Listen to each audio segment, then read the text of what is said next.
On est pile poil dans le bon calendrier, malgré le fait que nous ayons découvert dans ce bâtiment que toutes les études les plus poussées qu'ont pu conduire les bureaux d'études préalables au début des travaux, aujourd'hui nous découvrons qu'il y a 3 fois plus d'amiante, ce qui nécessitera sur certaines parties un temps plus long d'intervention, mais qui ne retarde pas pour autant le chantier, puisque à partir du début du mois de juillet, tel que c'était prévu, on commence, après avoir déconstruit une grande partie des zones intérieures, sur les 2 extrémités, nord et sud, à déconstruire les parties extérieures. Est-ce que ça a une incidence sur le coût du désamiantage ? Absolument pas, puisque c'est un marché global et que le coût global de la déconstruction d'Acropolis est évalué à 10 millions d'euros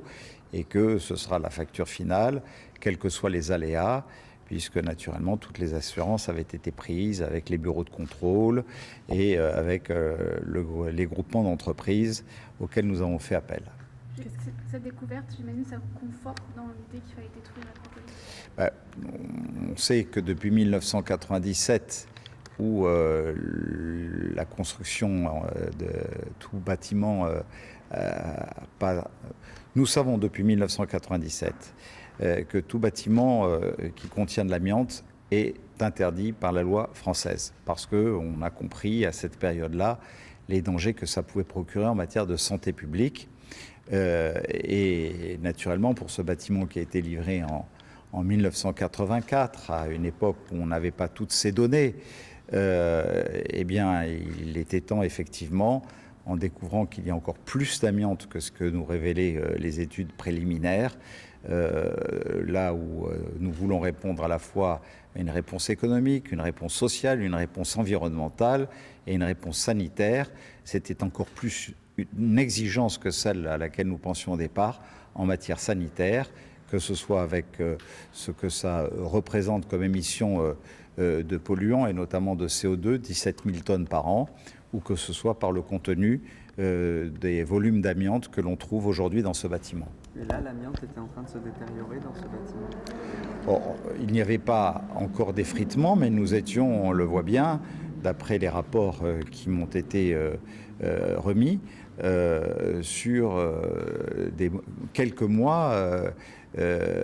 près où nous pouvions avoir effectivement des détériorations qui fassent que l'amiante devienne un élément dangereux pour la fréquentation de ce bâtiment, mais aussi pour l'environnement du quartier alentour.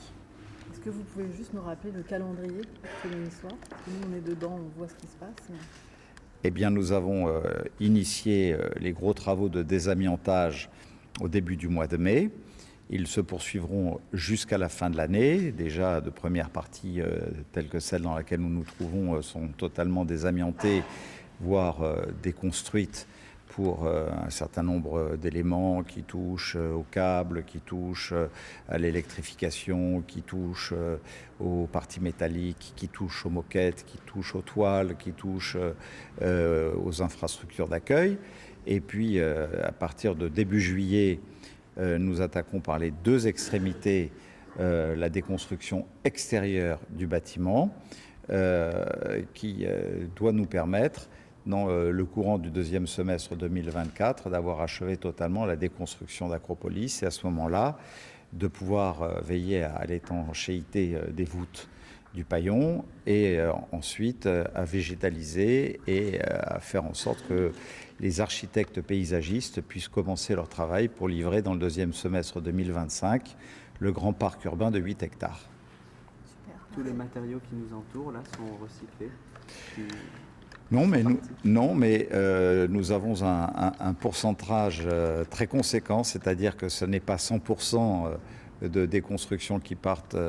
dans des décharges. En me tournant vers ceux qui sont là pour vérifier que le maire ne dise pas de bêtises, mais on est au moins sur 60 à 70%. La réglementation un peu aux 70%. Voilà, nous donc visons les 90%. Donc, je rectifie, nous ne sommes pas sur 100% de choses dont on va se débarrasser, mais au contraire, là où la réglementation impose 70% de recyclage et de réutilisation, nous visons les 80, voire les 90% de réutilisation des matériaux qui sont ici et qui feront l'objet d'autres usages pour des infrastructures de la métropole.